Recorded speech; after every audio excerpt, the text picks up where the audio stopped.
जुड़े होते हैं ना घर, और बाहर से सीसीटीवी में वो देख लेते हैं, ऊपर से वो कहीं भी निकल जाते हैं। ऊपर से ये चले गए, फ्रंट में मैं और एएसआई जगपाल शर्मा हम सामने खड़े हो गए। एक लोकल पुलिस का नीचे एक लोकल पुलिस से हमने रेड की। जो फ्रंट की सिक्योरिटी थी वो तो दरवाजे खुल के ही खुलना था। गोल्ड और डायमंड काफी प्लस डायमंड है उसमें, गोल्ड में ही डायमंड है, गोल्ड अलग है, गोल्ड में ही डायमंड भी लगा रखे हैं प्लस में। इस करीब 1.5 के समथिंग, 2 करोड़ के समथिंग तो ज्वेलरी बैठ जाएगी। इमिग्रेशन के सभी ऑफिस में जितने भी काम करने वाले होते हैं सीनियर, वो अपने रियल नेम नहीं बताते। अभी आपने उसका नाम साहिल बताया, वो पक्का है वो नाम ही साहिल है? हाँ, कुछ हमें उसके ओरिजिनल आईडी प्रूफ मिल गए। अब ओके। थोड़ा पता लग जाता है कि ये डॉक्यूमेंट उसने कहीं बाहर से लेमिनेशन वगैरह करके ना हार्ड सा कार्ड बनवा लेते हैं।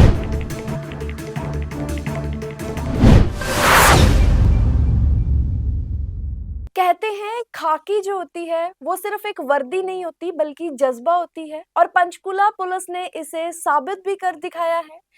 एंटी इमिग्रेशन फोर्स ने जो है फ्रॉड इमिग्रेशन का भांडाफोड़ किया है। जो लोगों के साथ फ्रॉड करते थे, लोगों के साथ ठगी करते थे, झूठ बोलते थे, बाहर भेजने के सपने दिखाते थे और लाखों रुपए लेकर जो है फरार हो जाते थे। आरोपी गिरफ्त में नहीं आ रहे थे, जिसके चलते पंचकुला पुलिस ने एक प्लान बनाया। आरोपी के एरिया में 10 दिन तक नौकर बनकर उस एरिया की जांच की, आरोपी का पता लगाया और उन्हें गिरफ्तार किया। तो हमारे साथ हैं टीम के एएसआई दीपक कुमार और उनकी महिला कांस्टेबल पूनम मैम हमारे साथ हैं। हम इनसे बातचीत करेंगे। सबसे पहले नमस्कार सर, नमस्कार। हमारे चैनल में आपका स्वागत है। सबसे पहला सवाल सर यही रहेगा कि एक ऐसे इमिग्रेशन ऑफिस फ्रॉड होते रहते हैं ना, लोगों के साथ ठगी होती है सर, तो मैंने सुना है कि मतलब इनका पता नहीं चलता था कि ये बंदे का पहचान नहीं पता चलती थी। सबसे पहले तो सवाल ये है कि इस बंदे को आपने ढूंढा कैसे? मैम, ये हमने सोशल मीडिया पे एक फ़ोटो वायरल हुई थी इनकी, उस फ़ोटो से हमने इसकी हिस्ट्री जानने की कोशिश की, क्योंकि इसने ये फ्रॉड होने के तुरंत बाद ही अपने नंबर बंद करके गायब हो गया था। कुछ नहीं पता था कहाँ है। तो हमने जब किसी का फ्यूचर नहीं पता हो तो उसके पास्ट पे जाने की कोशिश की, तो एक सोशल मीडिया से एक फ़ोटो मिली जिसके बारे में जानने की कोशिश करते रहे। चलते चलते पता लगा कि इसने पहले लुधियाना में फ्रॉड किया था। अच्छा। वहाँ पे फ्यूचर स्टार नाम से और पंजाब ट्रेडर्स के नाम से इसने इमिग्रेशन के ही फ्रॉड किए थे, जिसमें जालंधर में एक पुलिस स्टेशन पड़ता है, शाहकोट, रूरल में आता है वो वहाँ के। तो वहाँ पता चला कि वहाँ गिरफ्तार हुआ है। वो लुधियाना के इन्वेस्टिगेशन ऑफिसर ने मुझे इन्फॉर्मेशन दी कि उसके वहाँ बहुत ज़्यादा एफआईआर रजिस्टर्ड है सिर्फ फ़ोटो से। तो मैंने वहाँ जाके देखा तो उसका नाम प्रदीप कुमार था। प्रदीप कुमार नाम से ही हमने 24 अक्टूबर को एक परमजीत नाम को अरेस्ट किया था, जो हमारी एफआईआर में प्रदीप सिंह नाम से था। उससे हमें उसके 3 नाम मिले थे, साहिल, प्रदीप और सन्नी। एक ही व्यक्ति। उसको कुछ नहीं पता था कि असल नाम कौन सा उसका। अच्छा। तो फिर उसने कहा कि मैं 2016 से जानता था उसको। ये इसमें हमारे केस में था प्रदीप सिंह नाम से। उस प्रदीप सिंह की जब इन्वेस्टिगेशन की, उस फोटो को देखते देखते मैं लोकेशन में ढूंढा तो वो परमजीत सिंह निकला। अच्छा। जब परमजीत सिंह को गिरफ्तार किया तो उसको भी रियल नहीं पता था कि मेरा साथी जिसके साथ मैंने फ्रॉड किया उसका रियल नाम क्या है। मतलब ये चेंज करता रहता था, कहीं पर भी जाता था फ्रॉड करके निकल जाता था। उसके बाद कुछ नहीं पता होता था क्या था। इस आदमी ने इसकी कभी कोई गाड़ी की आरसी वगैरह बनाई होगी, तो तब से जानता था। इसको कुछ पैसों की ज़रूरत हुई तो इसने उससे सब कॉन्टैक्ट किया, क्योंकि ये बड़ी बड़ी गाड़ियों में आता था इससे मिलने। ये जो साहिल आइडेंटिफाई हुआ अभी, तो इससे मिलने आता था। तो इसने कुछ काम वगैरह मांगा तो इन्होंने आपस में मिलके ये प्लान किया कि हम आजकल लोग विदेश जाने की फिराक में रहते हैं, तो हम एक ऑफिस खोलते हैं। तो इन्होंने 2024 के दिसंबर में प्लान बनाया और जीरकपुर में एक ऑफिस खोला। उस ऑफिस के दौरान ही इनकी एक मुलाकात हुई यमुनानगर की लेडी रमनदीप कौर से। एक ऑफिस इन्होंने ग्लोबल इन्फोटेक के नाम से जीरकपुर में खोला, दूसरा ऑफिस इन्होंने खोला यमुनानगर में जाके। दोनों ऑफिस का हेड साहिल ही था।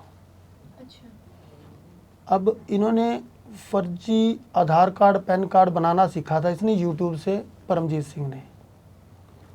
अपने आप को एक नाम दिया इसने सुरेंद्र सिंह, जिस नाम से इसने कंपनी को रजिस्टर्ड कराया। दूसरा नाम दिया इसने अपना प्रदीप सिंह, जिस नाम से इसने बैंक अकाउंट खोले। और हमारे बैंक अकाउंट और मोबाइल कंपनियों ने बिना बायोमेट्रिक के इसके अकाउंट खोले। ये एक इन्वेस्टिगेशन का पॉइंट है, देखते हैं उसमें आगे क्या आएगा। तो जब किसी के पास बैंक अकाउंट और एक सिम कार्ड आ गया, वो किसी भी तरह का फ्रॉड प्लान कर सकता है। और इस बात की पूरी जानकारी इसको साहिल शर्मा को थी, जिसने अपना नाम अजय भारद्वाज बना के ये फ्रॉड सारा किया है। मुझे जानना था कि इसकी पैटर्न क्या है। हमारे पास सिर्फ एक एफआईआर है पंचकुला में, बहुत सारा उसका पास्ट है जिसमें उसकी बहुत सारी एफआईआर हैं। पुलिस स्टेशन, एक फिरोजपुर के पुलिस स्टेशन में 2 एफआईआर हैं। आपके पास कितनी आई थी इसकी कंप्लेंट? हमारे पास एक एफआईआर है, एक ही आई थी, ओनली एक है। यमुनानगर में 13 एफआईआर हैं इसके खिलाफ। ओके। जालंधर में इसके खिलाफ 6 एफआईआर हैं, जिनमें प्रदीप कुमार नाम से अरेस्ट हुआ। फिरोजपुर में 2 एफआईआर हैं। लुधियाना में भी 2 का पता चला, एक एफआईआर ऑन रिकॉर्ड आ गई।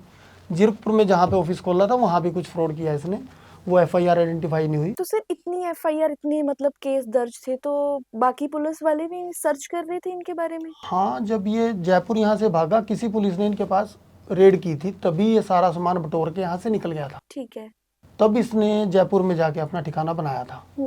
और वहाँ जब हम अपनी इन्वेस्टिगेशन में थे और मेड का काम कर रही थी वहाँ आसपास के इलाके में, तब हमें लोगों से पता चला कि यहाँ भी ये कोई ऐसा बड़ा फ्लैट, बड़ा घर ढूंढ रहे हैं जहाँ पे लोगों को बहका सकें।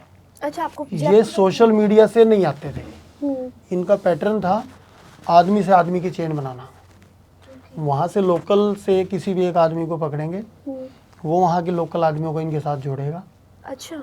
हाँ, सोशल मीडिया पे आगे तो आइडेंटिफाई होना शुरू हो जाता है आदमी। ये जो मुझे फ़ोटो सोशल मीडिया पे पहले मिली थी, वो किसी आदमी ने इसके ऑफिस की फ़ोटो डाली थी कभी किसी व्हाट्सएप ग्रुप में, क्योंकि यमुनानगर का जो फ्रॉड है वो 70 से 80 लोगों के साथ था। ओके। उन 70-80 लोगों से इन्होंने पैसे लिए और वो एयरपोर्ट पे बुलाए थे 10 जून को। 10 जून को उनको बोला गया था कि आपकी फ़्लाइट है एयरपोर्ट दिल्ली से। मैक्सिमम लोगों के ऑस्ट्रेलिया के वीज़ा लगवाने थे इन्होंने। ओके। जब सारे लोग वहाँ इकट्ठे हो गए और इनके पास 50% के करीब पेमेंट आ गई थी लोगों की विदेश जाने के लिए, नियर अबाउट 15 से 18 लाख रुपए की डिमांड हुई थी एक आदमी के लिए, तो उन्होंने आधी पेमेंट लगभग काफ़ी लोगों से ले ली थी। ओके। वीज़ा भी दे दिए थे उनको, वो फर्जी हैं क्या है, तो वो अभी आइडेंटिफाई नहीं हुए, पूरे इन्वेस्टिगेशन बाकी है वेरिफिकेशन की। तो वो सारे लोग वहाँ पहुँच गए, उनको टिकट भी दिखाई गई, वीज़ा भी दिखाए गए, लेकिन दिए नहीं गए। ठीक है। ओरिजिनल डॉक्यूमेंट भी अपने पास रखे हुए थे, तो वो वहीं देने थे सभी को। अचानक ऐसा हुआ कि वो लोग सारे इकट्ठे हुए और उन्होंने सभी लोगों को अपने मोबाइल नंबर जो दिए हुए थे वो स्विच ऑफ किए, सारा कैश लिया और अपने अपने ठिकानों से फरार हो गए। आपको जयपुर का कैसे पता चला कि ये जयपुर में जाके बसे? जयपुर में जब मुझे पता लगा कि ये फर्जी अकाउंट खुलवाते हैं, तो मैं अकाउंटों की ट्रांजैक्शन के अंदर घुसा। मुझे पता लगा कि ये कैश विड्रॉ इन्होंने एक बैंक अकाउंट से किया। अब हमारे पास उसकी शक्ल थी, उसके लिए गिरफ्तार आरोपी था। उस आरोपी ने आइडेंटिफाई किया कि ये जो अब बड़ी बड़ी दाढ़ी कर ली है वही है। मतलब चेंज कर देता था, फिर फेस भारी हो गया था, दाढ़ी बड़ी बड़ी हो गई थी अब उसकी। जो हमारे पास फोटो थी वो सिर्फ बियर्ड नहीं थी बिल्कुल भी उसमें, तो उसने आइडेंटिफाई किया यही है। फिर हमने सीसीटीवी को खंगाला, वो एक कॉलोनी में जाके रुक गया। उस कॉलोनी में हमें ज़रूरत पड़ी हमारी लेडी कांस्टेबल की, जिसने वहाँ पे बहुत सारा काम किया, बहुत सारे लोगों से मिल के, मतलब चुपचाप अपनी जितना भी इसका दिमाग था इसने लगा के हमें उस तक पहुँचाया। रेड हमने इकट्ठी की क्योंकि काफ़ी सिक्योरिटी वाला जो था वो मकान था, ऐसे खुल नहीं सकता था। हमने ऊपर से एंट्री करी उसकी छत की तरफ से और हमें अपनी कामयाबी मिली और ऑन द स्पॉट इतनी बड़ी रिकवरी मिली। ओके, अब हम मैम पे आते हैं। आप 10 दिन तक रहे वहाँ पर, है ना? किस तरीके से आपने डाटा कलेक्ट किया, क्या कुछ हुआ, क्या मन में डर था, लोगों के साथ कैसे बनाई? मैंने एक्चुअली एक बेसिकली मैं राजस्थान से ही हूँ, तो एक तो मेरा एरिया पड़ता था उस साइड में, राजस्थान के टच में ही, तो उधर से लोकल बंदों से बात करने की मेरी जो लैंग्वेज थी उनसे मैच हो रही थी, ठीक तो है। उनको लग नहीं सकता था कि मैं पुलिस में हूँ। इस करके एक तो लैंग्वेज का फ़र्क पड़ा, फिर एक मेरा जो ड्रेसअप था वो उसी साइड का था, तो वो ड्रेसअप भी मैच खा गया। तो लोगों ने जैसे कि मैंने नॉर्मली बात करी कि घर में दिक्कत है, घर में कोई है नहीं काम करने वाला, सारी जिम्मेदारी मेरी है, बाप बूढ़ा है, ऐसे मतलब कि कुछ जो मेरे से कहानी बन सकती थी मैंने हर लोगों को, ये नहीं है कि मैंने सेम सुनाई है, सबको अलग अलग बताई कि मेरे साथ ये है, मैं इतने गरीब परिवार से हूँ, मेरे को काम की बहुत ज़्यादा ज़रूरत है, नीड है। तो ऐसे करके मैंने बहुत सारे घर गली में जितने भी थे ऐसे हम क्रॉस करते चले गए। मेरी टीम मेरे स्पॉट में थी, ज़्यादा दूर नहीं रहती थी मेरी। अच्छा, मतलब काम नहीं किया, बस इस तरीके से हाँ जी, पता किया। पता प्रेजेंट किया। किया कि मुझे काम की ज़रूरत है। हाँ जी, एक करेक्टर था, उसके हिसाब से उस टाइम जो हमारी टीम को एक नीड की जरूरत थी, उस टाइम मेरी टीम ने मेरे साथ बिल्कुल, मतलब कि आप ये लगा लो मैं इनसे ज़्यादा दूर नहीं, 100 मीटर के एरिया के ही आसपास में थी। और उसके बाद हम ऐसे ऐसे करते धीरे धीरे, मैंने जैसे जैसे मैं एक एक गली का हमने पता करा, हमने गाड़ियाँ भी देखी, मेरे पीछे पीछे सर ने पहले गाड़ियाँ देखी आगे आगे, फिर इन्होंने बताया कि इस घर में नहीं है, इसमें पूछ के देखो यहाँ पे गाड़ी नहीं खड़ी है, या क्या पता इसमें हो। ऐसे करके हमने सारे घर करे, फिर एक घर पे हमें फोकस हुआ। पड़ोसी से हमें पता चला कि अभी कुछ टाइम पहले 2 फैमिली आई है, जिसमें एक मियाँ बीबी है, एक ड्राइवर है और 2 बच्चे हैं उनके। फिर बोला कि इतने रेंट भी ज़्यादा था, उन्होंने रेंट भी ज़्यादा दे रखा था उस चीज़ का।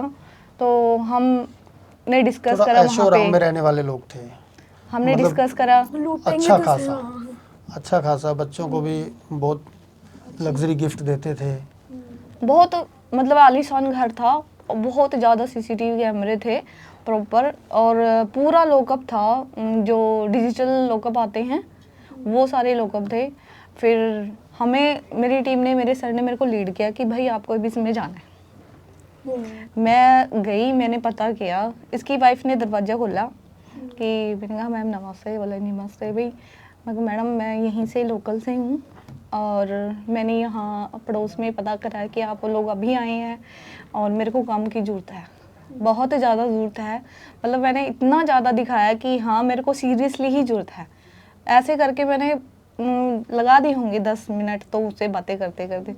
तो ये जो सर थे, सर ने बोला कि जितना टाइम हो सके उतना टाइम आप लगाना, ताकि हम लोकल पुलिस की मदद से वहाँ रेड कर सकें। ताकि हाँ इतने हम लोकल पुलिस अवेलेबल करवा लेंगे। वो भी हमारे आ गए थे, जैसे हम रेड करें उससे पहले ही उनको भी हमने, मतलब कंफर्म हो गया था कि वही घर है, यहीं पर मिलेगा। हाँ वो फिर वो आया बंदा, वॉशरूम करने के लिए आया। मेन हॉल था, इधर हॉल था, इधर किचन था, और इसके साइड में ही, उसके साइड में ही वॉशरूम था, एक ही था नीचे। तो वो रूम से आया वॉशरूम करने के लिए, मैंने उसको देख लिया। ओके, हाँ जी, पहचान लिया। मैंने उनको पहचान लिया क्योंकि सर ने मेरे को क्लियर सीसीटीवी कैमरे की जो रिकॉर्डिंग थी वो हमने देख रखी थी, और वैसे भी काफ़ी टाइम से हमने उसके बहुत सारे चेहरे देख रखे थे। तो ऐसे करके उसकी पहचान हो गई वहाँ पे। वो मैडम बोली भाई मैंने तो पहले मेड रख ली है, अभी मेरे को जरूरत नहीं है, बाकी आप देख लो अगर कुछ हो सकता है तो। मैं कहा कुछ देख लो, मैं कहा भाई साहब कुछ देख लो, हो जाए तो। फिर उसने मेरी लैंग्वेज जब सुनी तो उसको भी लगा कि हाँ ये इधर की है, लोकल ही है, तो बोला ठीक है। अच्छा, मतलब उनके मन में डर भी था कि मतलब पुलिस रेड कर देगी? बिल्कुल, क्योंकि यहाँ क्योंकि एक रेड हो चुकी थी ना उनके ऊपर, ओके, वो सारा सामान उठा के यहाँ से बटोर के ले गए थे वहाँ। ओके। तो यहाँ वहाँ उनका सेटअप पूरा नहीं हुआ था, वो फुल फर्निश्ड मकान था जहाँ पे थे वो। तो इनका सामान तो करीब करीब बैगों में पैक था अभी तक, और इनको सारा ये पता normally था बस कि हम कपड़े- कभी भी इतना बड़ा फ्रॉड करके हमेशा डरता ही है, कॉन्फिडेंस नहीं बन पाता किसी के अंदर इतना, चाहे वो सब कुछ छिपा ले, फिर भी पुलिस तो पहुंच ही गई ना वहाँ। बिल्कुल, बिल्कुल। दलेरी की तो जो आप पता चल ही गया, है ना? जब आप लोगों से बात कर रहे थे, है ना? डर लगा, वैसे दलेर तो आप हो ही, पर मन में कोई डाउट आया कि किसी को मुझ पे शक ना हो जाए? नहीं, शक होने की एक वो एरिया देखा जाता है, ठीक है। एक टीम का सपोर्ट भी बहुत ही जरूरी होता है। बिल्कुल, बिल्कुल। मेरे को पता था कि मेरी टीम मेरे बिल्कुल पास है, मेरे अगर कुछ भी होता है तो वो जब आ जाएंगे, मेरे को देख रहे होते थे। ये एक बंदा हमारा हमने बिल्कुल जब मेरे पे पहले था नजर। फर्स्ट एक्यूट को जब हमने गिरफ्तार किया तो हमारा आपस में बहुत अच्छा भरोसा बन गया था, क्योंकि वो भी इतनी आसानी से हाथ नहीं आया था। हाँ, खरड़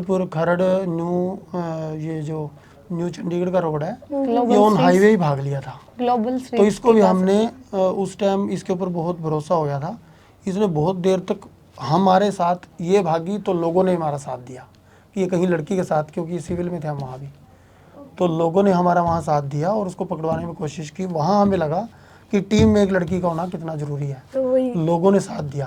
पहले एक्यूट को पकड़वाने में बहुत अच्छा हाथ रहा था इसका, तो हमारी टीम फिट हो गई थी। हमने अपने इंचार्ज को बोल दिया था कि सर यही टीम काम करेगी सारे में। फिर फाइनल डे जो हमारा साहिल का था, उसमें ASI जगपाल शर्मा और संदीप मौर्य, हम 4 लोगों की टीम ने वहाँ पे प्रैक्टिकल वहाँ रेड की थी लोकल पुलिस के साथ। वहीं पे जाके आपका प्लान बना था कि मैम को लेके जाना है? टीवी कंप्लीट होने के बाद टीम पहले तो इसको हमारे छोड़ा हुआ साथ ही था। था। मतलब प्लान ये बना था। तो 3 तारीख को उसको अरेस्ट किया है, हाँ, 24 से लेके।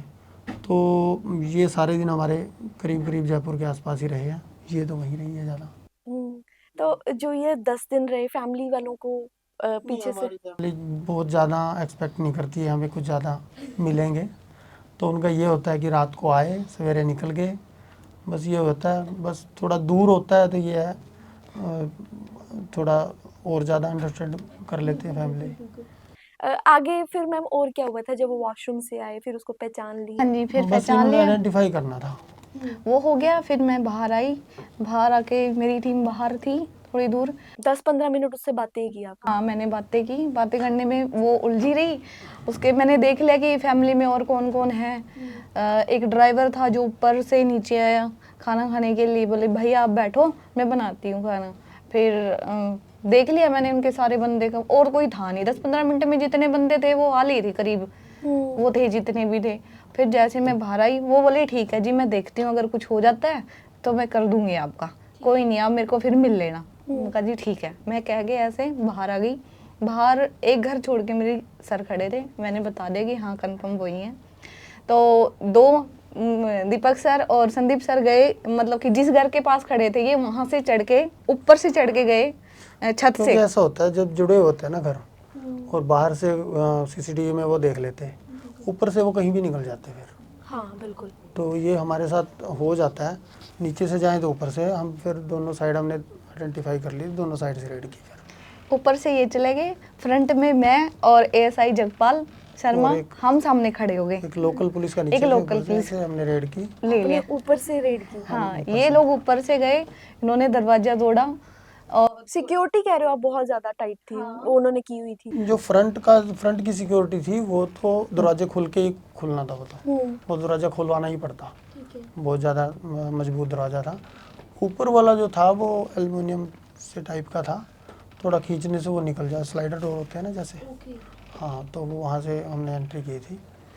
तो वो समझ गया था सर कि कोई ऊपर से आ रहा नहीं, ऊपर 2 फ्लोर थे ना।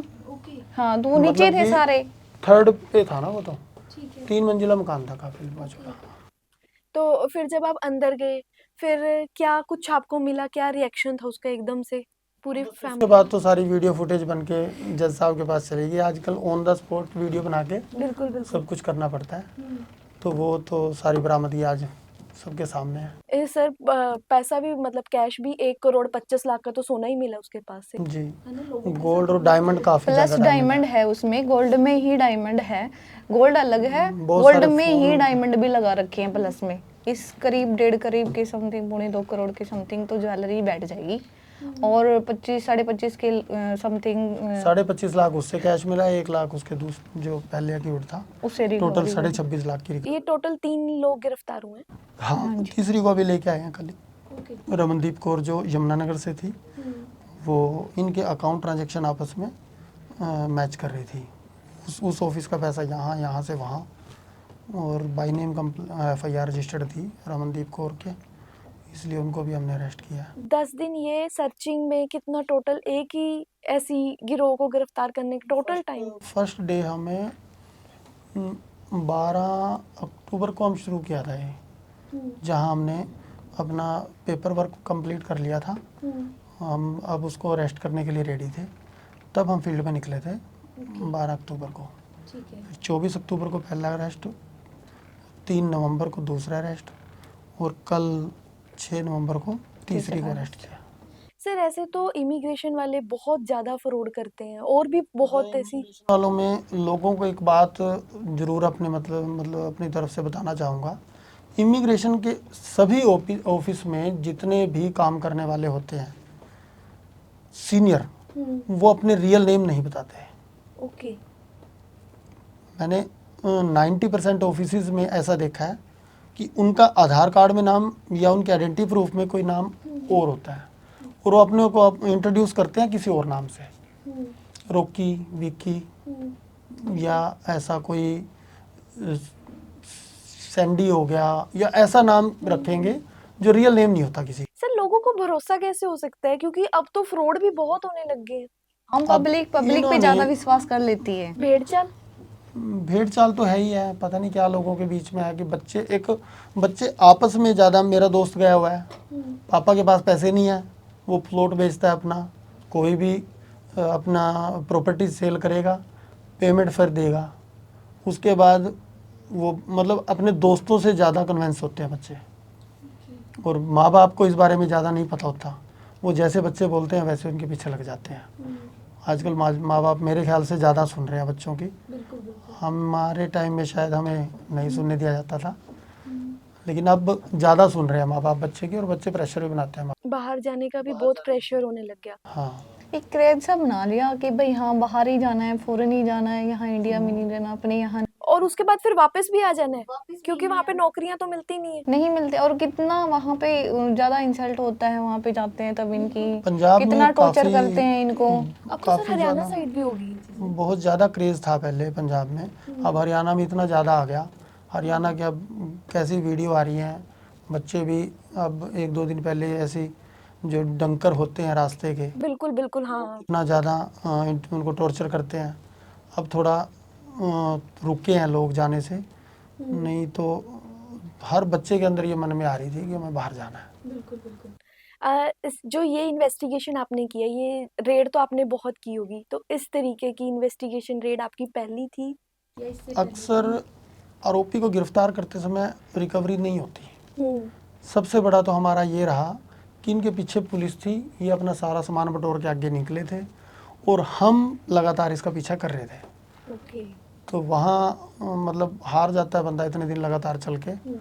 तो कभी मैं हारा तो इसने सपोर्ट करी, हमारा जगपाल बहुत मतलब उसका एक्सपीरियंस भी काफ़ी ज़्यादा है हमसे। जब भी हारने लगते हैं वो कहता नहीं पकड़ेंगे, नहीं पकड़ेंगे। तो संदीप है वो मेरे से थोड़ा मतलब मेरी उम्र का ही है, वो भी काफ़ी, चारों का ऐसा टाइप रहा हमारा कि हमें ये काम करना है। हमारे सीनियर हमेशा सपोर्ट में रहे। इतना टाइम किसी केस को देने के लिए नहीं होता टाइम पुलिस के पास। तो हमने जब भी बात की और मैंने जब दिखाया, सर ने कहा कि इसको ज़रूर पकड़ो, हरियाणा का सबसे बड़ा फ्रॉड है। इमिग्रेशन का हरियाणा का सबसे बड़ा फ्रॉड रहा है ये। हाँ, इससे बड़ा फ्रॉड हरियाणा में नहीं है कोई इमिग्रेशन का, जिसमें इतने सारे लोगों के साथ एक साथ ठगी हुई हो। अभी आपने उसका नाम साहिल बताया, वो पक्का है वो नाम ही साहिल है? हाँ, कुछ हमें उसके ओरिजिनल आईडी प्रूफ मिल गए अब, ओके। थोड़ा पता लग जाता है। कि ये डॉक्यूमेंट उसने कहीं बाहर से लेमिनेशन वगैरह करके ना हार्ड सा कार्ड बनवा लेते हैं। तो पहले तो वैसे थे, अभी हमें इसके ओरिजिनल आईडी प्रूफ मिले हैं, और फिर भी हम उसको वेरिफिकेशन के लिए भेजेंगे। और जैसे उसने बताया कि उसका जन्म होशियारपुर में हुआ है, तो होशियारपुर से वो एविडेंस में फाइल पे लेके आएंगे कि ये सच में वहाँ जन्म लिया है इसने। ऐसे लोगों के ऊपर आगे आपकी कार्रवाई कैसी रहेगी जो लोगों के साथ फ्रॉड करते हैं? धरपकड़ जारी रहेगी ऐसे ही, और लगे रहेंगे अपने काम में, ड्यूटी है हमारी। क्या मैसेज दोगे सर जो इन फ्रॉडों के चंगुल में आ जाते हैं, उनको क्या मैसेज दोगे? पहले तो आप देखो, बाहर जाना, बाहर जाके पैसे कमाना गलत बात नहीं है, बिल्कुल। लेकिन जो एजेंट आपके बीच में हैं आपसे ज़्यादा पैसे की डिमांड कैश में करते हैं, तो कैश के एविडेंस ज़रूर रखें, ताकि पुलिस इस तरह के लोगों को पकड़े जाने के बाद पता लगता है कि बहुत सारा पैसा लोगों ने कैश दिया है। अब हमारे पास एविडेंस नहीं होते, और ऐसे लोग हमेशा अपना प्लान बी जरूर रखते हैं कि अगर मैं पकड़ा गया तो ये पैसे कैश वाले किसी के पास प्रूफ नहीं है, तो वो अपना फ्यूचर सेव कर लेते हैं साइड में। तो मैं ये चाहूँगा कि जो अगर किसी को भी कुछ पैसा दे तो अपने एविडेंस ज़रूर रखे अपने पास, चाहे कुछ वीडियो हो, और कहाँ से पैसा आ रहा है उनके पास। वो ज़मीन बेच के पैसा देते हैं, कोई प्रॉपर्टी सेल करके देते हैं, तो उसका एक एविडेंस ज़रूर रखें कि हमारे पास पैसा कहाँ से आया। और उसको जब दें पैसा तो उसकी भी एक रसीद लें, अगर वो जेन्युइन है तो आपको रसीद देगा। कंसल्टेंट अपनी कंसल्टेशन फ़ीस ले सकते हैं, जबकि ये टोटल पैसा ही अपने अकाउंटों में और कैश ले लेते हैं। इनकी ड्यूटी ये बनती है कि हम कंसल्टेशन फ़ीस लें, और बाकी जो एम्बेसी का खर्चा है वो डायरेक्ट एम्बेसी के क्लाइंट के अकाउंट से कटवाएं। लेकिन ये ही धांधली है सबसे बड़ी कि ये सारा पैसा एजेंट को दे देते हैं, एजेंट अपनी मर्जी से उसको एम्बेसी को पैसे भेजता है। अब जितना पैसा लगता है वो क्लाइंट को पता ही नहीं लगता। बिल्कुल सर, मेरा बिल्कुल लास्ट सवाल आपसे ये है कि पुलिस की जो इमेज है ना, लोगों की छवि बहुत खराब नजर आती है, और जैसे आप लोगों ने बहुत सारे अच्छे काम भी किए होते हैं, वो कम देखने को मिलते हैं। क्या कहना चाहोगे इस बारे में? मैम, मैं आपका धन्यवाद करना चाहूँगा पहले तो इस बात के लिए कि आपने ये चीज़, इस चीज़ को हमने तो किए हैं केस, लेकिन एक छोटी सी किसी पुलिस वाले के खिलाफ खबर आए, वो कई दिन तक लगातार चलती है और वो वायरल भी होती है। लेकिन मुझे लगा आपने हमारे इस काम को काफ़ी सपोर्ट किया है, आज न्यूज़ में काफ़ी हमारा काम आया है। और जैसे हमारा छोटा सा केस था 14 लाख का, रिकवरी बढ़ी हुई है और बहुत सारे लोगों को पैसा वापस आने की उम्मीद बनी है। तो ये चीज़ें अगर पब्लिक में ज़्यादा दिखाई जाएंगी, लोगों का विश्वास हमारे ऊपर बढ़ेगा और हमारा मनोबल भी बढ़ेगा कि हम ऐसा काम बार बार करें। बहुत अच्छा लगा आपसे बात करके। तो पंचकूला पुलिस की बहादुरी के बारे में आप लोगों का क्या कहना है, हमें कमेंट करके जरूर बताएं, और जुड़िए रहिए चंडीगढ़ दिन भर के साथ।